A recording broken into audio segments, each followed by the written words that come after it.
Hi, everyone, and welcome to today's webinars, how mega brands can use emotion AI to go beyond customer surveys. We're just seeing quite a lot of people join, so while you're joining, if you could let me know in the chat box where in the world you're joining today. So we want you to be able to ask our guest speaker today loads of questions, so I want to get you warmed up on your keyboard, and I'll explain to you the schedule for today as well. So as we're waiting, thanks again. We're ready to go fairly shortly. We're just going to start with asking you where in the world you're joining today, partly to incentivize you to ask questions throughout today's webinar. So it's my great pleasure to welcome Lea to today's webinar. And Lea is a senior behavioural consultant at Behave, and she is Media Week's 30 under 30, and they described her as a pioneer in the behavioural science field. And Lea is a really inspiring female leader. I was getting to know her backstory there from Lebanon right through to Dubai and making her way to London, but she's working with one of the Europe's top agencies, advising some of the leading brands such as TikTok and KFC and Supreme and a number of others. I'm really proud of her because she's been using the Doorboard for the last 4 years, so she's been a fantastic advocate for us. I think what you'll get today is the strategic mindset of coming to some of these brands like TikTok, who are coming with big consumer challenges to understand their customers a lot more. Lea's going to show you how she addresses that challenge head on as well. So today we're offering you the chance to get 3 complimentary insights, and we're going to offer a follow-on opportunity to speak with Lea based on those insights. So Lea, you're very welcome. Just warm up your mic, make sure the sound's working. Yeah, happy days. Okay, superb. So do you want to share your screen and we'll get kicked off, and I will go off camera. Sounds great. Thank you very much, Chris, for this great intro as well. It's a pleasure working with you too. So I'm just going to share my screen at this point to take you through, different approaches about how we actually use a Doorboard to create really interesting consumer insights. Really sorry. Here we go. Can everyone see this? Chris, is that visible? That's perfect. If you just hit present. Amazing. Perfect. Yep. So just to kick off, just wanted to frame this and take you through why it's actually important to follow this approach.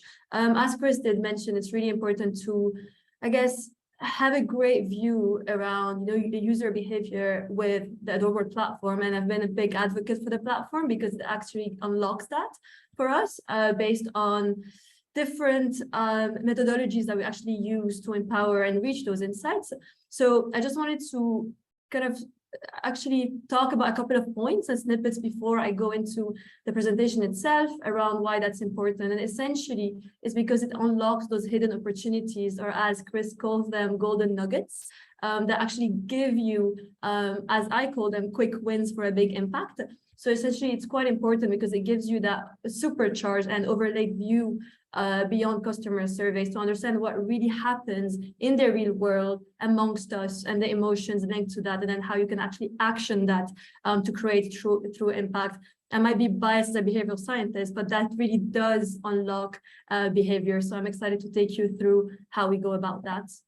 Now, how it can help, again, not to repeat myself, but just in terms of a business objective, this can really work cross departments. So you could equip your different teams, if you're a business leader, in understanding how to actually use the platform for product development challenges, partnerships, for example, UX even, to understand the core snippets and biases that sit behind people. So I'll show you some examples around how we do that for top brands. But again, this could also feed into tone of voice and content creation. So I'm excited to take you through that.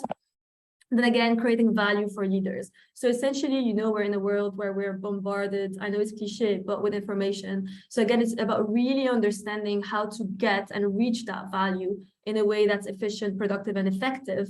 And I've seen that succeed with Adore Board. We've partnered over the past 4 years, and based on the use of the platform and also our behaviorally based at Behave approach to do that, we're able to actually reach that and unlock that. So I'll show you different approaches onto what we've developed at Behave, and again, using Adore Board as our tech partner. Again, I kept a section for a Q&A at the end, so anything that you want to talk through, any notes that you have, just give me a shout. Again, what's the benefit from that? I'm going to talk through practical examples and use cases. And again, it's really important to essentially think about that as core to your strategy, core to your methodology, because what's happening in the real world at the moment has to be owned and has to be understood by brands. And this enables you to actually do that. So there are 2 ways we go about that. Usually, obviously, we could go beyond that, but there are 2 core ways that could actually help in really understanding people and getting closer to true behavior. The first one is social data. So I'll talk through how we actually help TikTok as a brand in growing in the EU, in the EMEA region as well, because we worked on the Middle East too, literally EU and the MENA, so Egypt, UAE, Saudi. Essentially over the past couple of years, because at the end of the day, we need to make sure that we tap into what really engages people and actually invest in areas of growth. So we've helped TikTok in understanding where to do that and then how to most effectively achieve that by using Adore Board. Now, the second bit is I wanted to talk about Supreme, because again, we're in a world where, you know, brand keeps getting questioned, right? So brands that actually put a high price bracket for things that, for example, people don't really share differentiator factor on, have to really be careful at the moment. So we wanted to actually understand that market, especially the streetwear community, and see why there was a drop in advocacy. And again, KFC. So I don't know if you've all heard about healthy options at some point, maybe yes, maybe not. But again, do people really, really want KFC to double down on healthy options? So again, we really wanted to get to the core of that. And then this obviously helped in mitigating some challenges. The last bit that a lot of companies want to do, but are not sure how, and also a lot of companies don't actually know that it's possible to do yet, is the brand content. Essentially, we also use Adore Board to scrape and understand the content on a website, on a creative, on even cash blogs, white papers, and we'll show you examples around how we do that here at Behave, in the sense that we actually make sure that we understand the tone of voice and the audience to communicate to them in a way that resonates with them. So those are the 2 main pillars I'm going to talk through here, and I hope it unlocks, you know, something different, something new, something innovative through those practical use cases. So talking about TikTok, again, we all know the huge social phenomenon. We've known them since 2019. We've worked with them since their beginning here in the EU and after when they expanded in the MENA region. So essentially, obviously, they experienced more than 1,000% increase in their global user base, and Adore Board has been part of that journey. Chris has heard me say TikTok for a while. So essentially, we've worked quite a lot with them in pinpointing towards the right opportunities to grow, but also by understanding and mitigating perception. Essentially, what we've done with TikTok is we've actually chosen buckets where we could win and went to those buckets. Then to identify those buckets, we used Adore Board. Again, Adore Board doesn't just give you a snippet like that. What it also does is it's quite agile, and we've talked about that with Chris in the sense that it could give you a real-time, you know, at the moment understanding of what a specific partnership, event, influencer, how much they could actually have an impact on a brand. And this really helps, and that's the quadrant that you see on the bottom left. So I'm going to talk through that example too, around how we were able to mitigate something that used to be an opportunity and wasn't anymore at a certain point in time. Now, the last one here, community commerce, is one that was actually a heavy thought leadership post on LinkedIn, shared by the head of strategy at TikTok herself, because we were able, through Adore Board, to quantify community commerce. They weren't able to understand whether there was actually a quantifiable factor that sat behind TikTok's effect on communities. So we were able to do that through a door board, and I'm going to talk to you about how we were able to actually achieve this. So the first snippet is basically to give you an understanding about why you have to use a door board to understand brand perception, and also why it's important to do that within segments. Essentially, it's great to do that across general markets, but in this example, for example, we've done that for the gaming community specifically. We've also done the same for the football community, for the pop music community, the tech community, because it gives you a real understanding around how you could actually influence that propensity audience. What are the different bits and pieces that they're challenging when it comes to your brand versus the opportunities that you can leverage. For anyone that doesn't have a kind of view and a background around this visual, I'm just going to explain it first and then explain to you what it gave us, and you're going to see that a couple of times. So I hope you'll be really familiar with that as we move along. So what you see on the bottom right is actually the opportunities, because basically it gives you the positive valence, but with low intensity. What you see at the top right are the strengths. It gives you the positive valence with high intensity. What you see on the bottom left is actually the threats. So basically, it has a lot of negative energy, negative valence, but at low intensity. What you see at the top left, you don't want to be there as a brand, maybe your competitors, right? Are the weaknesses, essentially with high negative sentiments and also high intensity. It's really important to do that, because those are, and by the way, the background behind this is literally millions of conversations. But what that does is it clusters the top themes that actually come out into the sentiment that actually comes out from them and the intensity of that sentiment, to understand where you actually sit in the market and the perception that comes from those people. Again, this is fascinating because it really unlocks those nuggets that give you a true understanding of what's happening. So that's an example of the gaming community in Germany. And we actually saw, for example, and you could see on the bottom left, in the middle of the bottom left, you could see TikTok versus Twitch, right? So Twitch has a more positive valence because TikTok is quite negative when it comes to Twitch, which was, quite interesting. Damage generation, again, this concept of, TikTok is actually misinfluencing people and all those bits and pieces that we saw. But then you could see some opportunities, but no strength. So opportunities around challenges, couple challenges and things like that, and TikTok being a pastime when people are bored. So again, really interesting to have a view around people within the gaming community in Germany. Again, you could do that on a national level too, on a global level, but this is very specific. We're going to go even more specific. But again, this really helps us in unlocking brand perception and tapping into what people actually think about TikTok within that community at the moment. Now, what we did is, and again, I wanted to show you a couple of SWOTs, but not too many SWOTs. So I just framed this to this extent to just, revolve around why we did this, because the story and kind of unlocking the golden nugget came after that. So what we then did is we looked at the perception of TikTok. Great. What I wanted to do after that is to look at general perception of gamers in Germany around topics, what interests them. So this mini SWOT here that you could actually see on the left is actually just like a scraper of, what actually excites them. What is it, in general? Is it music? Is it sports? Is it a certain event? We actually saw Gamescom coming up as a big strength. That we're talking a lot about Gamescom. It had high intensity, high positive sentiment. What we then did is we plotted Gamescom. We plotted the gaming community's conversations around Gamescom specifically. And it was really interesting because that enabled us to actually unlock how TikTok could win at Gamescom. So we saw that there was, a lot of negative valence behind painful waiting lines and, missing a certain moment. It was basically a very big threat. We saw a lot of kind of opportunities around, prize and kind of Gamescom raffles and all of that. So what we then did with TikTok, again, zooming in into that audience, zooming in into their behavior at Gamescom, is that we recommended to have, to have live content streamed by top gamers during those painful moments. Again, overlaying that with giveaways and raffles during those moments. Without unlocking this, without doing that analysis around the perception of gamers around TikTok, right? Around the opportunity to, see what Twitch is doing right. And Twitch sponsors Gamescom as well, around understanding their general perception and what really drives them, and then diving into what drives them and creating an experience at Gamescom. We wouldn't be able to do that.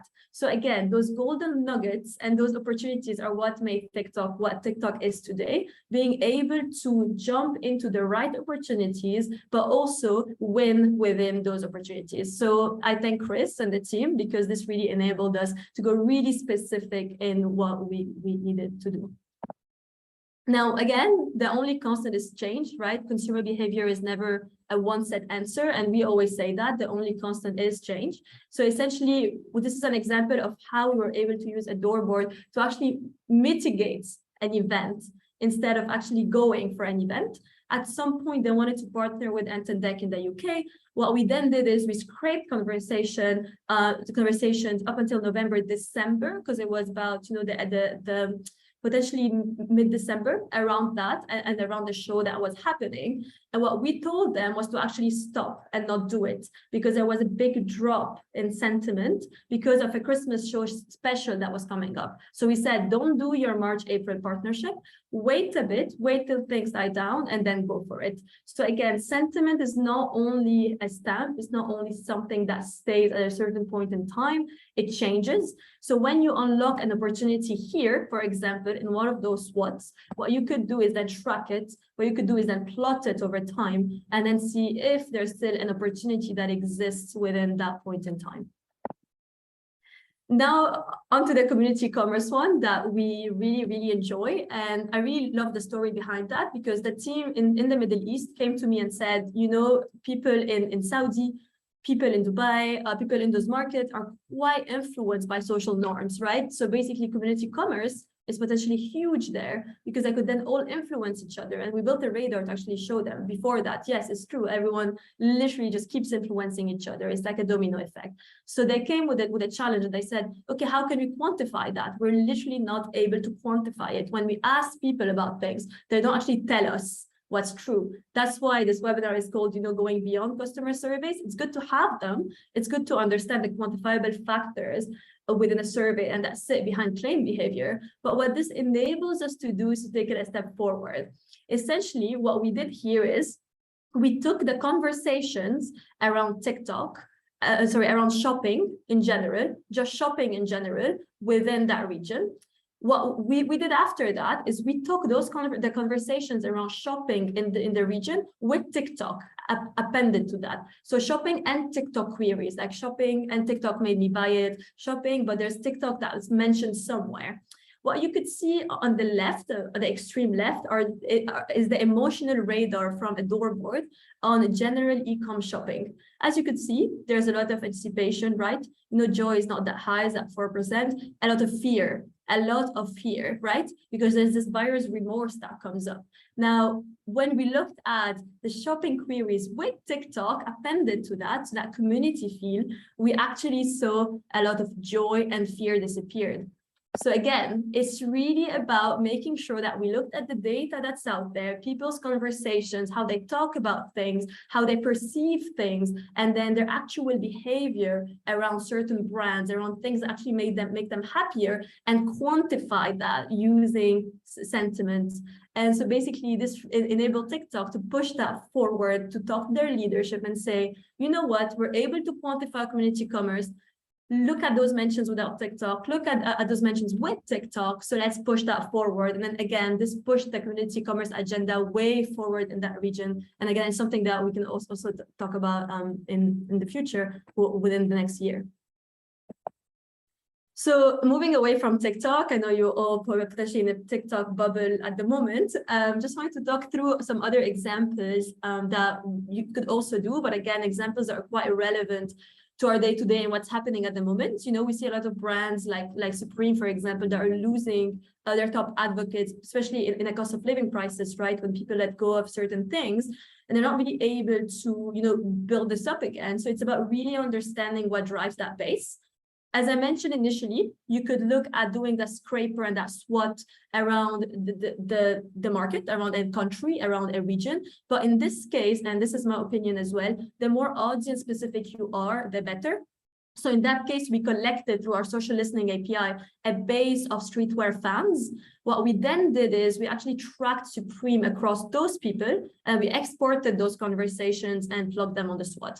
Obviously, we expected things around design and price, right? Because it's very subjective and people talk about those things. But we didn't expect to see this and environmentally negative, because that type of community usually doesn't care as much about this. But again, when we looked at it, it was really, really high in intensity. So it was there, it was driven by substantial conversation. So basically it showed the need to enhance CSR. It showed the need to go beyond different bits and pieces, beyond products sometimes, although obviously they need to have more sustainable products in the future. But again, to be more transparent about things and do things at a corporation level that would make them more appreciated. It doesn't mean that it's something that they should do in the present moment, but if they don't do it in the future, then they're going to fail to adapt. So this literally showed them the importance of doing that and mitigated some kind of drastic consequences for the future. So this is really, really important to do.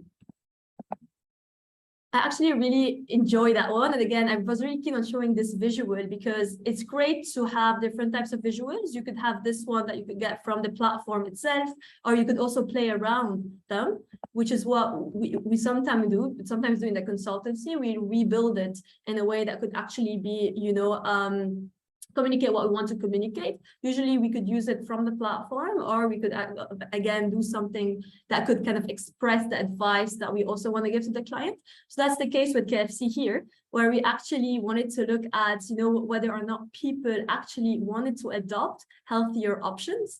It was really interesting because this actually showed that they didn't. So essentially, as you could see here, there was a major strength around delicious food, which is obviously KFC's core, and again, positive sentiment, but low volume and low intensity on more healthy options. So again, it doesn't mean that when you look at a SWOT and you spot an opportunity, then that's something that you should jump on, because when you see a major strength that's there and you see great intensity that's there and that actually captures the market and is at the core of a brand, and then you see a tiny opportunity to go for more healthy options, you can't go and tell your clients you need to double down on healthy options. If your competitors are doing it, it doesn't mean that you should. That's why you're different. That's why you're unique. So again, KFC actually dropped the healthy options before anything got too drastic and anything actually led them to losing that. So it was really interesting because that actually, when people think in different direction, that really enables people to go to a strategic direction that helps them in staying on course. And staying at the core of who they are. So again, I hope you could see the value of brand that comes from this, because it's really essential. And again, this is a national topic of conversations, meaning millions of conversations. So again, this enables you to get a strong view around what happens out there, and then how to really see it in a way that's very impactful, and to be able to kind of develop approaches of the back of those. So at the moment, obviously, we talked about it from a social data point of view. Again, there are many ways to do it, right? You could take the data of a specific segment. You could look at the general market. But again, the value of that is that it unlocks you hidden opportunities or golden nuggets that you would otherwise not see. Now, that platform is a platform that you could use for different purposes as well. And we use it for different purposes, in the sense that I always say, as long as you have text, there's so much that you could do with that text. So this is an example around how we actually improve the email communication with our team for our client Investec, meaning that we looked at how they were actually talking to their clients. Initially, it was a direct communication strategy, and you could see on the top, there was barely any trust. The sentiment was quite negative. They weren't really, communicating what they wanted to communicate. So using our behavioral science expertise and also our understanding of a better tone of voice, the right words to use, more dynamic words, universal truth. What we then did is we changed that and then reevaluated that on a door board. And as you could see, you could see more admiration, more trust, more acceptance. So Adore Board enables us to actually take that text and make sure that we enhance the tone of voice in a way that actually works quite well and would resonate. And in that case, we've increased positive valence by 136%. Another example of how we do that with text is, for example, to attract talent to the right companies. In this case, we scraped website career pages to understand the emotions that actually come from the different companies in the way they speak to talent on their career page. As you could see on the top, you could compare different people, different industries and how they speak to people, different companies and how they speak to people, and then put that against each other to understand. Deloitte is very high on ecstasy, for example, versus EY, who has a lot of negative emotions around grief and factors. So EY is the blue one that you could see on the left. Deloitte is the blue one that you could see on the left, and EY is the green one that you could see on the right. Again, showing us the difference between Deloitte and EY and how they speak to their talent. You could take this a step forward and look at the why. You could do what we call semantic analysis, where you look at the keywords of each. So for example, Deloitte uses keywords, the ones on the left, like diversity networks, hard work, mental health champions, versus when you look at the keywords that EY uses, you've got fake news, you've got the data accuracy, just a bit more robotic. So again, really understanding how a brand communicates and doing a tone of voice analysis through that, through the themes and the emotions, is essential for us because it's behaviorally based. So Adore Board is quite essential, not only to actually understand what's out there from an audience point of view, but to also enhance how you communicate and who you are as a brand. Now, the last one I wanted to share is actually something that you could actually, and I always say that word, people that know me are going to know now, you can supercharge it even more. So essentially what you could do here is go even further. So that's an example we did to make sure that we build a white papers for our clients in a way that would resonate with the property managers in that case, and have a better flow and engagement and retain them when they read it. So what we actually did is we cropped, like we separate the different text from that white paper in a copywriting framework: problem, agitate, solve. And essentially what you definitely need to have in that framework is the agitate stronger than the problem, because this is the tension, right? People need to be within a tension and needs to have some sort of like a resolution in the solution phase. So what we did then is we ran that as they stood at that point in time on the Adore Board, and so that agitate was actually not that high in negative sentiment. The problem phase was really high. It was not a good thing because people shut down at the start. So what we recommended to do is to then increase the negative sentiment on the agitate one and increase in the solution. And thanks to Adore Board, we were able to get to a point where we got to the level of sentiment that we wanted to go to, and then develop what we called a behavioral science cheat sheet to make sure that they can actually use that internally. So again, it's really, really important to do that, because once you have access to text, again, to the right text, once you have access to a platform that gives you an ability not only to understand your audience, but also to understand how you communicate to them, and then be able to quantify emotions and quantify the way you speak, then people can take that and then improve that in a way that would actually unlock the right opportunities and also the right mindset within those teams. So that's that for me, and just left a place further for Q&As if anyone has any questions.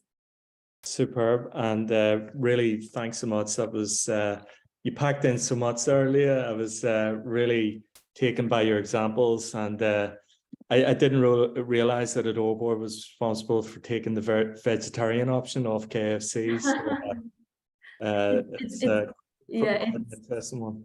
It had this, like, when you talk about things and you brainstorm things and then it doesn't happen straight away, but you were the one that unlocked it. This was the situation here. Well, I love that. I love that example. And partly it's kind of the storytelling, the narrative, right? Part of your work is kind of piecing that together in a story that's compelling then for the brand, because even just to give the audience a view of how you communicate at a really senior level, just to understand, well, what are they looking for when you're presenting insights, Lea, just so that you can help our audience with that, in terms of how they approach storytelling. Yeah, of course. So essentially, storytelling is all about keeping a holistic view on things, right? So when you have data, it's great to have data. I always say data is great, but I never say data driven. I say evidence-based, because evidence can be something that you could pull nuggets in together with a story. So essentially, evidence-based means that what you know about trends in the market, right? What you know about you and your life in society, what you know about things that you see and read on the day-to-day, plus the data that you actually find and the snippets that you find is what I call evidence-based. It's who you are as a person, who you are as a team, who you are with your clients and how you collaborate, and then the data that gives you a better understanding of that. So it's a mix of qual and quant, if you want, in the sense that a story is never only based on data. And I guess from a senior level as well, the clients sometimes don't really care about the data. They care about how that data is going to help them. So I was just talking today about the feature advantage benefit framework, right? So that's your feature. Okay, what's the advantage that's going to unlock for me, and what's the benefit? So essentially making sure that you insist on the benefits, but also making sure that when you champion clients, you talk about their personal advantage to them and their company are main things that I think about. So keeping it evidence-based, keeping it a mix of your personal experience or professional experience, qualitative, quantitative data, so evidence-based, and then using the right frameworks and approaches in your mind to approach that is quite important. But again, never get too stuck in the data. So with the TikTok community commerce, we didn't really get stuck in the data. We weren't like, oh, wait, there's a 4%, there's a 6%, 10%. No, we said, oh, look at this. This is really interesting. What does that mean? How can we push that forward? And essentially, the nugget that came to mind was, okay, look, fear decreased, right? It's very clear. And then there's obviously an increase in trust and joy, meaning that once we added TikTok there, it meant that it took away buyer's remorse. So we didn't even talk about the data to the client. We didn't even talk about the data to the senior leadership there. We said, look, this is what we found, and they were really happy. So again, so my last advice is the trust. It's when you build the trust factor with clients, that they actually know that you've done your homework and you've done the work. They know that it's there. So it's just making sure that you build that relationship with them too, where they could trust you and trust your inputs and kind of trust your vision too. And then communicate that to them without too much detail, in a way that's very outcomes focused and benefits focused as well.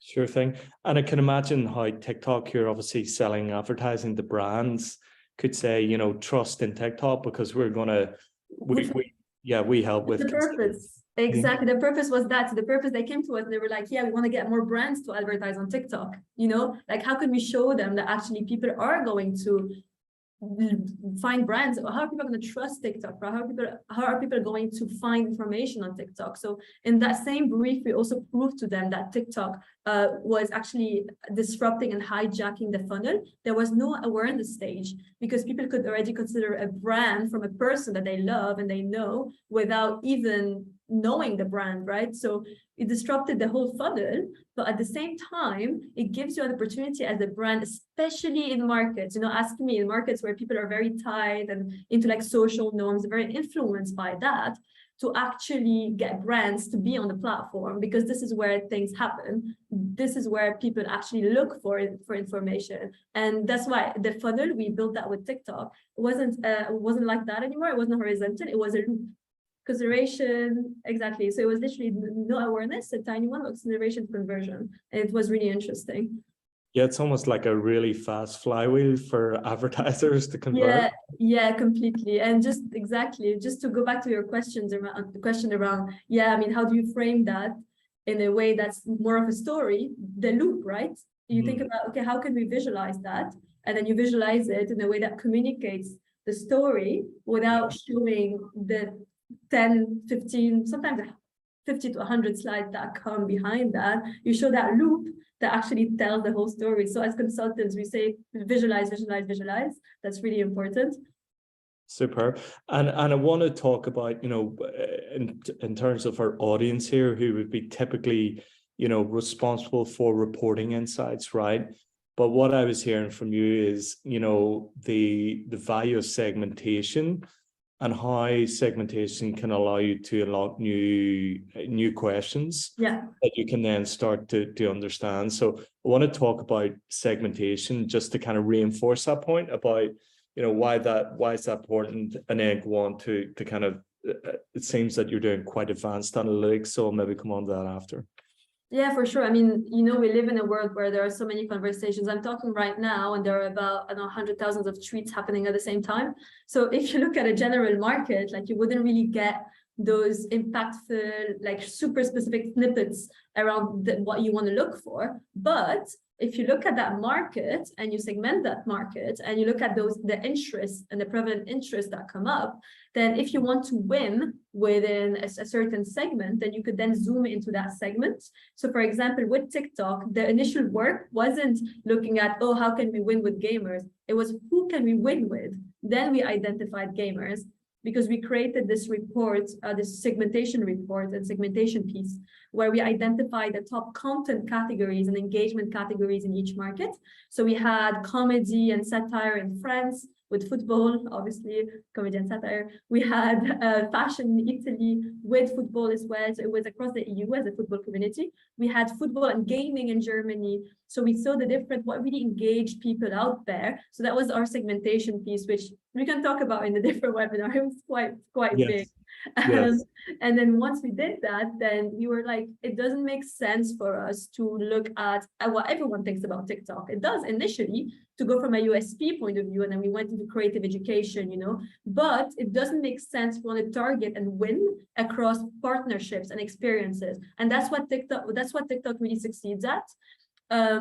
We didn't only prove that based on the segmentation work, we also ran this great anecdotal piece of work where we showed people at Sheeran using our biometrics technology, so the emotional analysis on faces, just showing at Sheeran, and people weren't that engaged with his content on TikTok. Then we showed them a magician that was doing tips and tricks for a UGC content. No one knew him, but they really enjoyed the UGC content, the skills, the different tips that they learned from that. We saw a lot of engagement. So we told TikTok, stop investing millions in celebrities, go out there and win with the content, win with the source of partnerships. So at the end of the day, that's what they did. And thanks to that, we were able to amplify that. And then thanks to a door board, obviously, we gathered before that a snippet of those people, snippet of gamers, of football fans, of pop music fans, of tech professionals, etc., and track them. And so their kind of perception around TikTok, but also around the world, and where we can actually win. Yeah, it seems that, and I kind of picked this up, that you're almost like matching concepts in the world. Yeah. So you're going, KFC and healthy lifestyle, KFC and sport, KFC and whatever, and you're almost using emotion as a trigger or for the clue that no one else sees, right? Completely emotional intensity, because KFC, right? If you look at it only from an opportunity standpoint, the reason why we said this is not an opportunity, and you'll see they're gonna. Literally a week later, there were no options, because essentially there was like a tiny volume around those healthy kind of habits and healthy new products, and the intensity was very, very low. And usually when you're doubling down and investing so much in something, you're trying to excite people with great marketing schemes and PR schemes. Logically, in what we've seen from experience, it should be a bit more exciting, right? So there's a reason why they decided to pull those healthy options away, because really this is not KFC, it's finger licking good, right? Like, it's not KFC, it's not at the core. And sometimes you need to pick your battles. If all your competitors are doing it, you might be the only one in the world that shouldn't do it. But again, this helped us improving it because the intensity was very, very low. I mean, I wouldn't even put it in the opportunity. If it was for me, I would put it below or outside of the SWOT, I'd take it away. So yeah. And maybe just go, invite the audience to ask questions. So please, use Q&A and we'll pull some of those out as well. It seemed that, for people looking at it over, do you think it's we only offer SWOT, but I'm connecting your job title, which is strategist, right, to SWOT, which is your traditional kind of strategic lens to kind of give a landscape view. Exactly. Could you maybe talk to the importance of strategy when you're thinking about insight, and how some ways that people could reframe how they're thinking about strategic insight? Yeah, of course. I mean, again, like you've seen in the report, and I'm sure tell people it's only obviously not just SWOT. You've got like Chris said, people think, okay, I'm going to do a SWOT analysis. That's great, but you've got the emotional radars that are amazing and can build your use case internally for leadership. You've got the time series analysis. You've got so many options. And again, I'm the biggest advocate as a behavioral scientist for the platform, so it says a lot. So just a heads up that please go to the platform and look at what's out there, because there's just so much you could just explore and play around.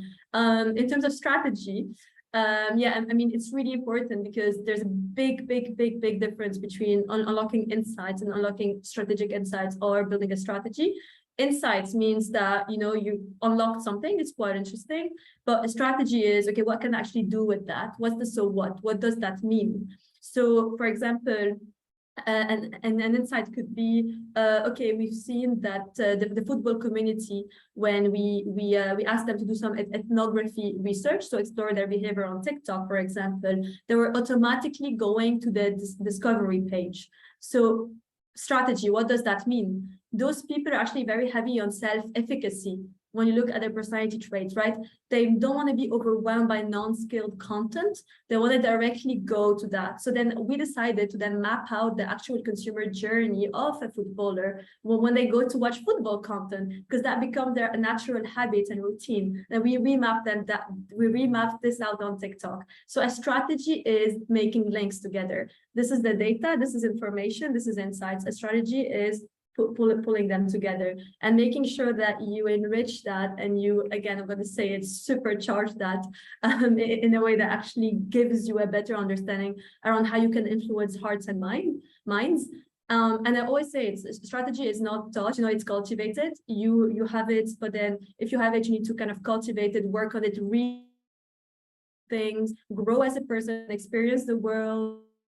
The best strategists out there are people that are extremely and just putting themselves, not just marketing strategy, business strategy, product strategy, finance strategy, anything that's out there that can unlock your mind. So yeah, it's really important to make sure that you link things up, but read a lot. Reading is really important. I'll maybe get your book recommendations to send there after. But to be fair, I don't very do that. I very read anymore. I have to get reading. And maybe just end with you talked about, obviously you're thinking about relevance and consideration from a consumer perspective, but you also had a really good example around employee experience, and how do you think about how you match emotions to the audience kind of mind state, and how mind states can play a role in this? Could you maybe talk, and I know Behave is increasingly looking at employee experience, could you maybe just talk to some of those points around, it's not just about customer insight, it's often just around the people inside, right? And that extends to employees. Completely. I mean, the way I see it is CX and EX that work like this, right? The more your employees are happy, the more you're going to create good work. And vice versa, the more your customers are happy, the more your company is going to do well. So that's why you shouldn't treat them as two separate entities. And I guess we talked about it with our team about, I think, a year and a half ago, 2 years ago, where we said there's an opportunity to actually look at different areas there, because nothing is ever again, the only constant is change. Nothing is ever set in stone. So we said, you know what, let's start looking at that. It could be through partnerships, or doing that internally, and we're increasingly doing that internally with employee solutions. We're building that as a kind of a different a solution, if you want. So it's important, because if you don't really understand employee satisfaction, and if you don't really understand what's going to get people to adopt a certain behavior within your company, then how can you expect them to do your job well? So that person at KFC that was pushing, for example, for healthy options and all of those things, right? If they didn't have the psychological safety, they would fight to keep the options out there. And I'm sure this is someone that are at a very senior level that basically made that executive decision, right? There's always someone, we're humans, there's always someone behind the decision. So this is really important because it helps you in unlocking it. And also what I showed around the career pages, it provides the perception and the essence of the world that we live in. As you could say, I'm a very spiritual, creative person. So I'm like, it's always about making sure that we're just like people that understand the state of the world. So anything that you read, even if you don't realize it, anyone that we interact with, anything that we do actually influences us. So if I go to a Deloitte website and I read about the career out there, it's just going to influence me and my perception of the brand, but also my perception of the industry and the people who work there. So again, everything's interconnected. So it's really important to just keep an open mind and realize how those are connected. And a door board is a great platform. Again, biggest advocate to be able to do that. Superb. And I think we're coming up on time. So all I have to do is to thank you for your generosity in your time today and sharing your knowledge, which has been fantastic. Maybe if you had 2 or 3 takeaways, particularly around insight frame from an emotion perspective and how that connects to business impact, because ultimately, TikTok's paying your fees, so obviously they want to see a business impact. Exactly. So how can emotion, deliver that, to connect the insight to a business impact, and what's your views on that? Yeah, for sure. I mean, typically, let's say in a traditional fashion, people put brand trackers out there as well to measure impact, right? And to look at whether or not people have done something different. They obviously look at their first party data, the sales result, and all of that, right? But you're missing out on your prospect audience when you look at CRM data, right? You're missing out on what's actually happening out there in the world. That's why a bubble of those segments is like, let's say, a gaming segment and different people within different categories is really important, because you can keep track of those people beyond a claim survey. So if it's a brand tracker, it's going to be claim behavior. They're going to claim that they did that a bit more, which is just not that effective in making a final decision. The second one is CRM data. You're going to focus on your current ones. It's great, you can build lookalikes, but it's going to subtract the potential to look at what's out there.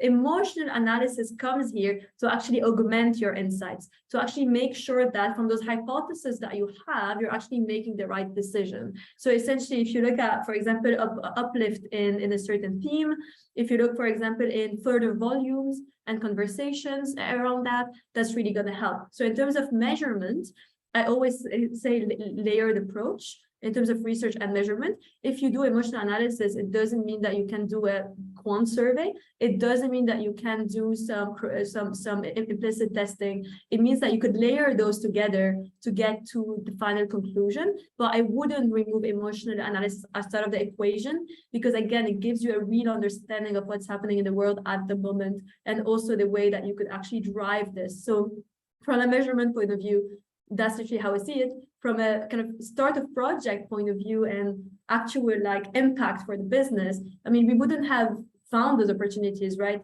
What am I going to dive into 2 million conversations with my human eyes, regardless of who we are as people, So it eventually gives you a real understanding around the positive impact or the kind of the negative impact of some certain situations, but also the perceptual challenges or opportunities that are linked to certain people or brands. So the commercial advantage is the fact that you'd find the snippet and then you do a certain, activation, for example, and then the benefit is that you put your money in a place where you're going to win. So you're going to get eventually better money for your buck, right? Better return on investment, because you're in opportunities within areas that are actually going to work instead of just playing per gut or per intuition. And again, it's quite important to do that. Otherwise, you're just going to try and win in places where you can. So growth opportunities, literally proving that actually you could go and penetrate the space when people think you can't, proving that you have to pull out of the space when people think you can't. So those things are quite important. Superb. And look, that's maybe a really good note to end on. Lea, wishing you every success. You're a fantastic advocate for Adore Board. Really appreciate the insights that you shared today. We're going to be sharing a recording, and please follow as we share. We're going to do small snippets on LinkedIn, so you'll get further content from Lea online as well. So all I have to do is thank our audience today for attending. And Lea, you've been an absolute star for helping out today. So really appreciate it. And looking forward to catching up shortly. Thanks for having me, Chris. And yeah, thanks everyone for listening in. Thanks again. Take care. Have a great day. Cheers. Bye-bye.